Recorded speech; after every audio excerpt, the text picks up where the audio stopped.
All right, friends. I'm here with Kathryn Henry. She's a writer, a speaker, an executive whose life has been shaped by both extraordinary success and deep personal loss. And after leading global teams at companies like Lululemon, The Gap, and Levi's, she stepped away from her day-to-day corporate operating roles to fulfill a promise to her late wife to live fully, love deeply, and discover her truth and highest potential. We're going to be talking about her memoir, A Dime to Say I Love You, and to call it a memoir would be probably the way I call Gay Hendricks' book a memoir. It's more than that. It's something deeply emotional and spiritual if you're waiting to have it open your heart. I'm so grateful to have her here. Thank you so much for being here, Kathryn. Thank you. It's really such an honor and a pleasure to be here with you. Yeah. I was really struck by, as I told you before we started recording, about your pitch about this, because it would be so easy for this story to be suppressed for you and you alone and to hold it dear. And we'll talk a little bit about where the title came from. I thought it was a brilliant and lovely title. Where did the seed of this sort of memoir decided it wanted to be something to help others? Because it felt like something that was used as a tool for healing you, but also something, if we let it, could heal us. The seed came during the battle with Lisa, frankly. So over what turned into nearly a decade long, battle. And even prior to that, just dealing with trauma together and healing.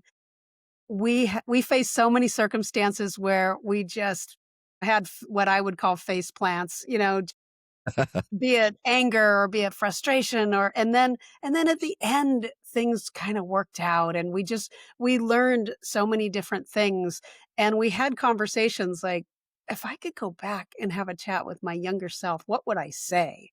And we talked about she and I both, talked about writing a book that would just be relevant kind of stories and learnings that came from them and sharing that with folks that might benefit and really largely starting from what we would say to our younger selves.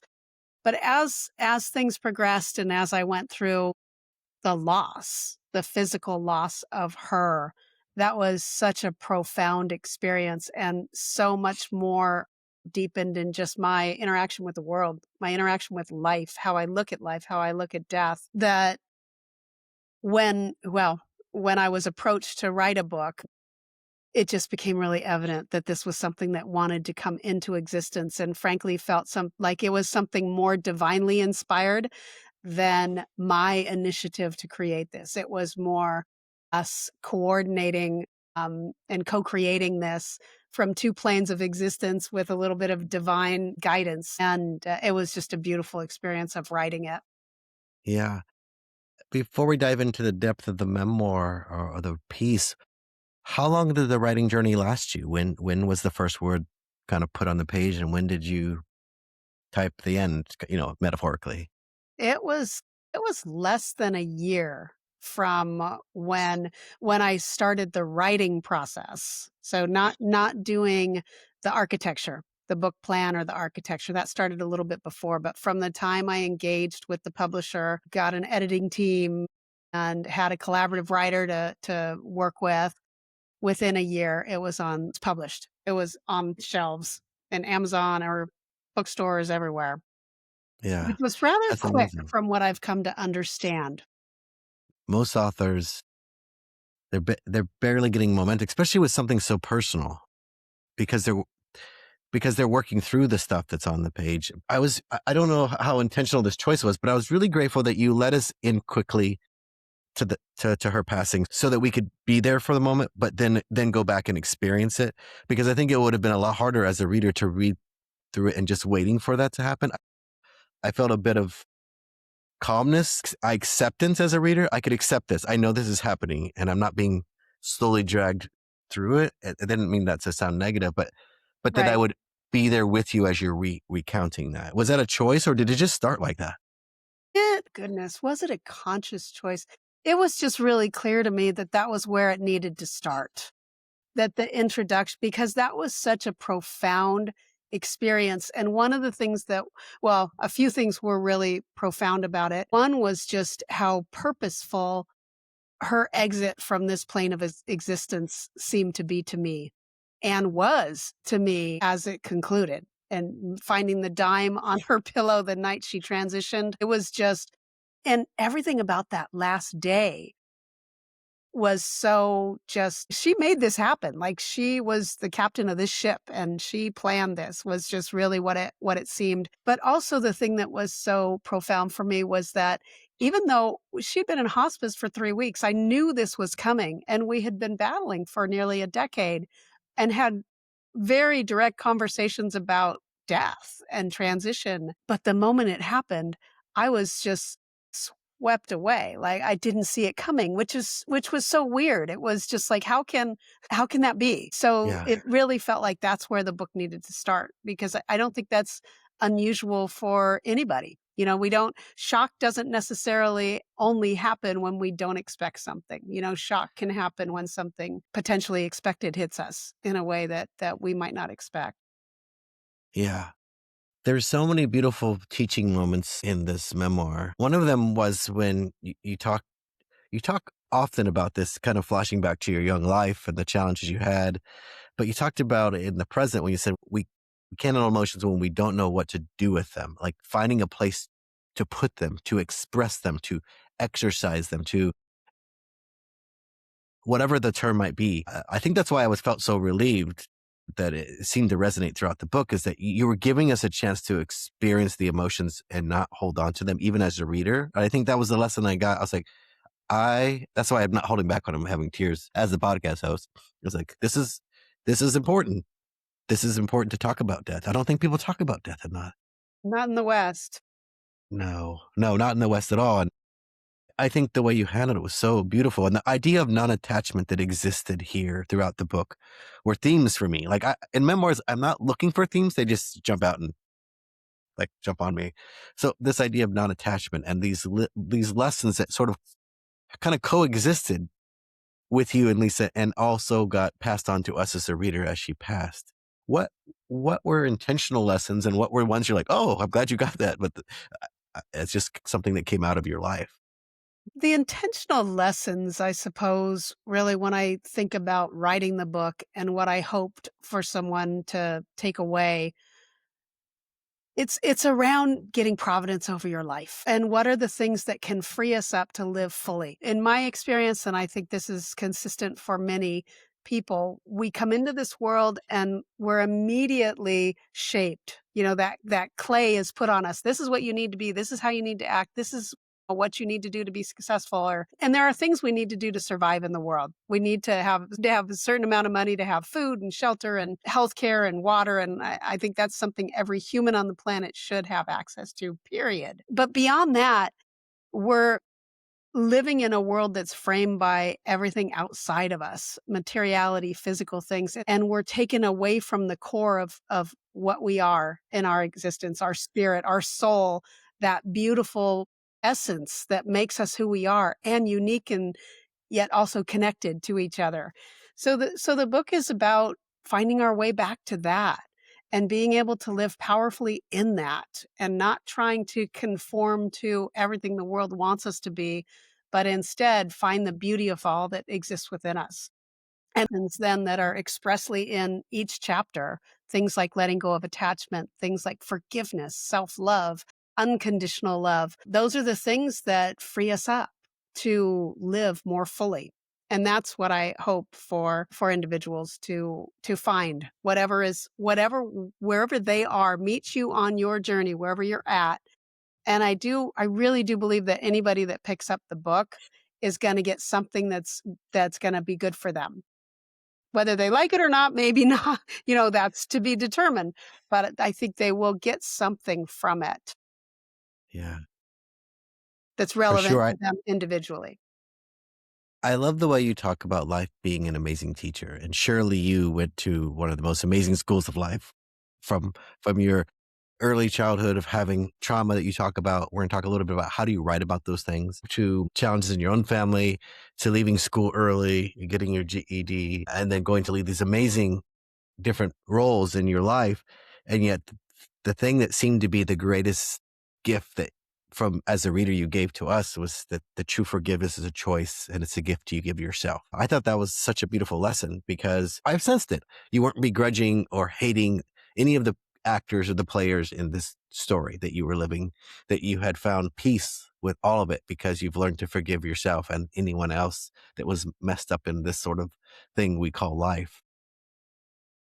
How did you find the strength to just go back to places and write about things? And what did you include and what did you decide to leave out? What I included were really the stories that supported the messages. So for me, the key messages in each chapter has one. Those were the point of writing the book.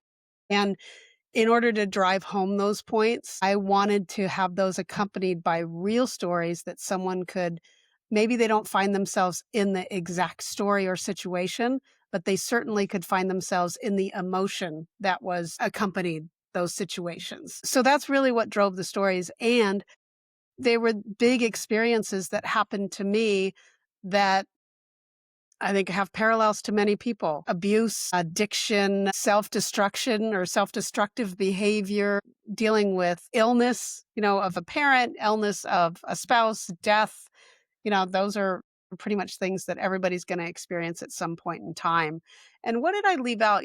I left a lot out because there are still so many things in, these decades of experience that have shaped who I am today. The point wasn't sharing the Kathryn Henry or the Lisa Mahealani Kinimuka story.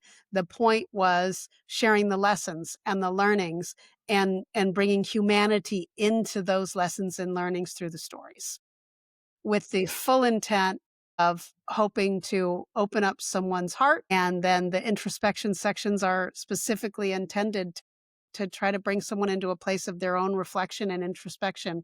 Like how does this touch you? How does this land? Does this open anything up for you? Right. What are the lessons you've learned since writing this book that you didn't expect? I did not expect such beautiful conversations and connection. Like even right locally in my community, I've had people come up and say, "Thank you for writing this book." And it just really touched me. And I've had one individual who's been on the earth for nearly 8 decades who said, it's not very often that I read a book that makes me think and really makes me think. Yours did. Thank you. So I didn't, I put it out there not knowing what to expect, knowing full out that it was a step of, I say risk, but I qualify that because it's not really risk. I mean, it's it was a bit daunting at times when I thought, "Oh my gosh, you're going to put some really intense stuff out there." But the truth is, I've processed it and I've come to a place of acceptance that those are all the experiences that make me who I am today. And so if I can't fully accept those, and if I can't talk about them, then there must still be more healing to do. And although there Right. probably is a lot of healing still to do, it was more important to me to share it. I want to talk a little bit about when you're on a writing journey and you're setting yourself up because, you're an executive, you know how to get stuff done. But then there's this writing thing. Sometimes it flows and it's just like it's happening. And other times it trickles out. And sometimes there's blocks or there's doubts. What were those moments like for you? And what did you do to get over them if they occurred? Yeah, that was a real learning for me because I would not, never have called myself a writer. I did journaling, and that was a healing process as much as anything. But when I got into this writing journey, I definitely found there were times where it just felt like there was just such clarity and things just flowed. And then there were other times where it wasn't there. And what I established over the course of writing all the chapters is a really clear process of how I would first verbalize the entire chapter. What are the stories? What are the messages? How do I think it's going to all come together? That would become a transcript. And then my collaborative writer would take all that down and take a first pass. Then it would come to me and I'd process it by listening first. So I'd bring it into an app and I would just listen to it and I'd take notes because it's like, no, this needs to change, that needs to change, this order needs to change, whatever. And it'd be very like tactical kind of what works in the messaging and in the structure of it. And then it felt like kind of the magic would come. and the magic was always flow. And it would be a couple weeks for each chapter, sometimes a little more, and it could be maybe less. But it took me time. And then I actually read it with my sisters. And I had one other friend that were in the process with me. And when I'd get to the point where it's like, okay, this is done, and I've listened to it and gone back and forth with the collaborative writer, then I would say, my sisters would be like, "When are you going to have another chapter done? I want to hear it. Come on. When are we?" It was really actually quite fun. And it was a really fun process to have these conversations with them too, because they were right there every step of the way, on that journey. And there were tears shed and there was laughter and a lot of great, beautiful connection. And then even that final step of the process, I'd often find things that when I was, instead of taking it in, but reading it to someone, I'd be like, oh, wait, now that has to change. I want this a little different. And that was pretty much the process. That's great. I tend to read my stuff with my husband, or he'll read it aloud to me. I was like, "Oh, that didn't sound like I wanted it to sound when I put it there," or "It didn't work now. Maybe it worked to get it out, but it doesn't work for the reader." So, in the way the book's structured, for those of you who are going to read it, there's sort of like there's these. It's a journey through the memoir of the life that you had with Lisa, and the struggles and challenges of cancer and treatments, and the beauties of the back and forth that happens when you're making decisions. But there's places for us to reflect. There's a prompt for us as readers to just slow down a little bit and reflect. But I felt like it was very intuitive. How much of that process was done during the manuscript sort of evolving, and how much was it done afterwards? Well, I was really clear in the beginning that introspection component was going to be a part of the book. That was very intentional, as is all the quotes. So we talked earlier about being readers and loving to read. I mean, a big part of my journey has been spiritual studies, just really more in the context of wanting to broaden my aperture on life, on what's out there, philosophy, traveling to places that are considered spiritually charged, the Kamano Kodo or India or all kinds of different places. So the book was written and structured with great intention and clarity from the very beginning. And I think the individual's introspection, that to me, I think it's written in a way that it is going to be deeply personal. It's intended to be, because it shifts from first person to third person type of thing to allow someone to go kinda in and out of that space. It's like you're in okay, you're listening to me tell my story, or you're in my story right now, but we're gonna get out of that for a minute and kinda look more broadly. And I think about it from the meditator, there's the 3 perspectives: the observer, the observing, and that which is being observed. And they're very different perspectives. And I try to go through that in the book, where sometimes you're the observer. You're just kind of watching, like, oh, what's happening here? But sometimes you're like pulled into, you're the observed, like you're feeling it, or, that which is being observed. So it's intentionally tries to allow the reader to have those different points of engagement with the content. That's what I was actually trying to get to. I appreciate you saying. I was, like, having a hard time articulating it, but it felt like this ebb and flow. There's a certain part of that you write. I wanna make sure I say it right. It says, "Love cannot flow through us until we play down, like, the drawbridge, drain the moat, put a garden of empathy and compassion there instead." I had to sit with that's where it's one of those moments, like, I was brought in. I'm brought into this. I'm having to sit with this. I'll step out of this in a second and observe what happens after that. That were so beautiful. Tell me about where that came from. Where did that sort of metaphor come from? Well, and you're hitting the nail on the head in that it's a constant practice.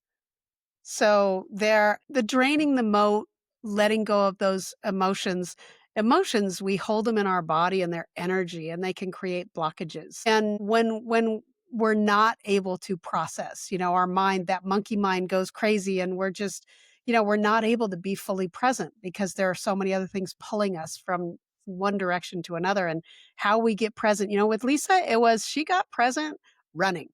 And I know a lot of people who find a lot of that through exercise. I do too. I have the punching bag. I work out still, with heavy weights. I lift weights and golf, and there are a lot of different ways. But the metaphors, and there are a few in the book, I just find metaphors and stories to be powerful. I think about the metaphors of the clay, which is, we cover ourselves with clay for protection or to make us look the way we think we should look. And then the draining of the moat, draining of the emotions. It's clearing out the muck, if you will, that holds us back. Yeah. Yeah, as you mentioned that the clay and that beautiful story about the Buddha that, that was covered in clay and such, and then it dropped and they realized it was covered in gold. It was, gold covered in Yes. clay, and how beautiful what a beautiful moment, and how that relates deeply to who we are if we let it, if we let that image reign. That's another one that smells like, "Oh, she did it again. I'm in here. I didn't know I was gonna be in here. I had to step I'm being observed. I'm gonna step back out." I just wanna tell you how what a beautiful job you did on that, and I Thank you. think what resonated so deeply with me was that sort of feeling of, I'm being led down a path, but only if I choose.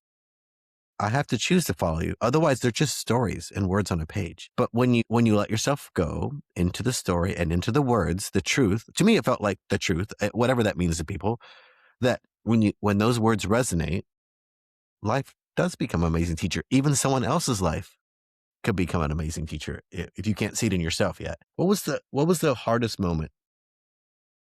I mean, this whole book was challenging, I'm sure, but what was the hardest moment to write about looking back in this memoir?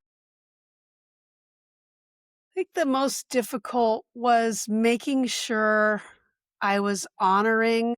There are some things that are tough about being abused, the abuse that Lisa experienced, the abuse that I experienced, and wanting to still honor. I didn't want to throw any people under the bus. Um, because those experiences, and even like my parents sending me to live in Kansas, they were doing the best they could do. Lisa's father was doing the best he could do. And the last thing I wanted was to trigger anybody, well, I guess really throw anybody under the bus. So I wanted to also bring a well-rounded view of all the challenges we face, and we're all trying to be the best we can be. And I wanted to just be real with the book. Just be transparent and real and in integrity with what was there. The other I don't know that it was difficult, but I wanted to make sure that there was nothing about this book that felt preachy, because it's not. I am not positioning myself as some guru or having all the answers. Not at all. I'm just someone who has had some life experiences that could have ended my life early. I could have ended up on a different path. The experiences I've had, and to be where I'm at now in life, I reflect and think, "Wow, how lucky am I?" And then I think, "Okay, well, wait, it's not all luck. What is it? How have I gotten through these things? And what are the lessons, and can they be helpful?" Not coming across as any different than anybody else out there. We're all here on our journey, doing the best we can and trying to learn and grow. Yeah. As life has continued on, as it does, it will until it's not. I mean, I love Eckhart Tolle's teachings, and one of the things he says is, that there's birth and there's death, but life is eternal. Like life doesn't end. One of the principles that I took away was how important it was for your wife, who wanted you to continue on living, not to stop living. How important that was to the message to have for you. How has your life then continued to grow in the way that maybe you thought you're doing the work of living that you wanted to do, that Lisa wanted you to do? It's probably not the picture that she would have had for me, because she was adamant about me, falling in love again, and that I'm young and great in a relationship and all. Yeah, that's not yet happened, and it may not. Where it's landed, though, where I think she'd be thrilled is just I live a life I love. I have a lot of love in my life, live in pretty good flow with the universe. It's like, I when Pono died, I was really convinced that I was gonna spend time without any more dogs for a while so I could travel the world. And before he passed, a puppy came into my life, and it was one of these scenarios that I didn't look for it. I didn't want it even, but it was really clear that that's what I was supposed to do is bring this dog into my life, and so now I've got him and his sister. So life is just, I'm grateful every day. Frankly, if I were to pass tomorrow physically, I'd be fine with that.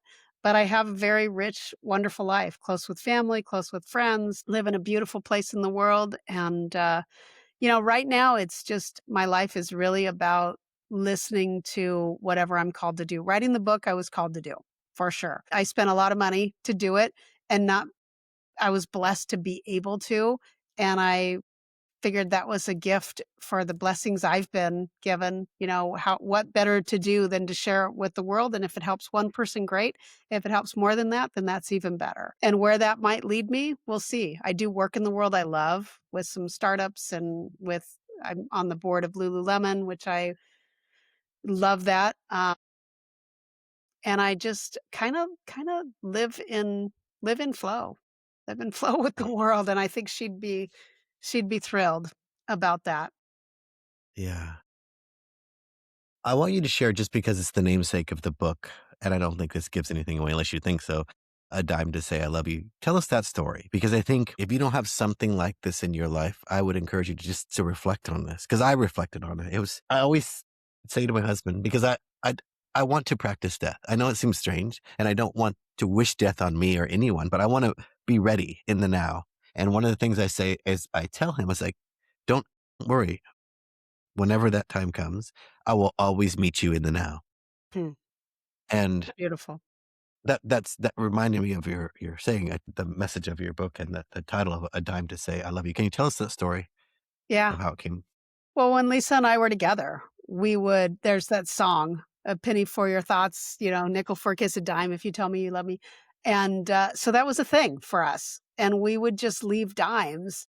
She did it a lot, and it was sweet.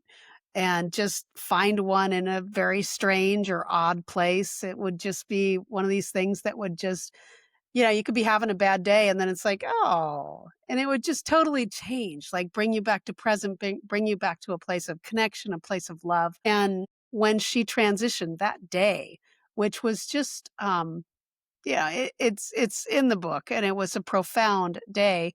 And that night when I went to bed and I was just laying like, what do I do? Like, what now? My whole world had just changed because it was, every day was with her. And even though it was with hospice the last few weeks, that's still what every day was. And I turned over and there was a dime on her pillow. And I just burst out into tears. Oh, did I? I was reading. I was like, oh my gosh, It was so just beautiful. so, it was just so clear. And it had also been clear when the moment she passed, and I won't take away from it, but the moment she passed, she had this just beautiful look of contentment on her face that was such a peaceful thing. And after going through things with hospice, all the logistics of as someone leaving the earthly plane, when I went back in the room, she had a huge smile on her face. And it was that was just the beginning of so many things that were profound, what I now refer to as dime moments that just stop me dead in my tracks. And if I oftentimes I'll find, if I'm in a place of feeling like frenzied or hectic or frustrated, oftentimes she'll find a way and it might be a dime and it might be something else, but it will be a dime moment that'll just stop me and remind me of just not to get so caught up in the things that, carry us away from being present with loved ones, present with our pets, present with ourselves. So a dime to say I love you, it was our thing. And I have found since then it's been an interesting connection. I've have a friend who's since transitioned. Her father used to leave her pennies. That was just that would happen, and I've run into a few people since the book has come out that have said, "Oh, yeah, my sister leaves me dimes," or "My mother leaves me dimes." So it's definitely a thing. Yeah. Such a beautiful memoir, A Dime to Say I Love You. If you want not just something that moves your heart, but can maybe give you a chance to shift yours, I suggest you find it. This has been such a lovely moment. I wanted to share one thing before. There's a beautiful picture of you, Lisa. It looks like Oh, you're somewhere with like there's a caveman looking guy. I don't know, amusement park. Santa Cruz Boardwalk. I knew what that's where I grew up. That's where I was raised. So when I saw it, I was like, that looks like Santa Cruz. And I wanted to ask you so bad. It is Lovely. indeed. We had I was so like, this much fun that day. it was only one place I thought that could be, and I wanted to make sure I You asked are you because I was right. like, wonderful. Well, where do we go to follow you, learn more about you? Of course, we'll put notes to where we can find the book and anywhere you buy books. But where do Yeah. we go to Well, follow I've more got about your the journey? audiobook actually is out now too, and it's available Awesome. through libraries or Audible, and it's in my voice, so I'm the one who reads it, which is great. But the book is available anywhere, everywhere. Amazon. Thank you. Shout out to like over 100 people now have reviewed it, and they're such touching reviews that just bring a smile to my heart. I'm on Instagram, KathrynHenry.com. I'm not huge social media, but when I have something fun to say, I do show up there. But if anyone wanted to get in contact with me, they certainly could that way. KathrynHenry.com, Kathryn M. Henry on Instagram, and Wonderful. we'll put the links in for folks who are Yeah, interested. I do love connecting with people that are touched by the book. That has enriched my life. It really has. that's wonderful here, Catherine. Thanks again for being a guest, and thank you for leaving us with such a beautiful memoir and so much beautiful teaching. Thank you. It's been such a pleasure connecting with you.